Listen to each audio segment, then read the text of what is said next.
વંદે માતરમ વિદ્યાર્થી મિત્રો,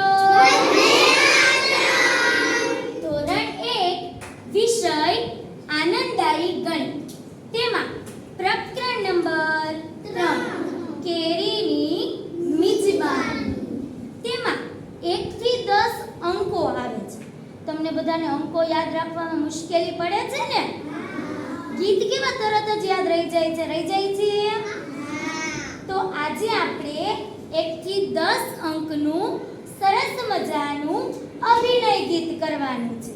એ અભિનય ગીતનું નામ છે એકડો સાવ સડેકડો. ચલો, તમે બધા તૈયાર છો ને? ચલો.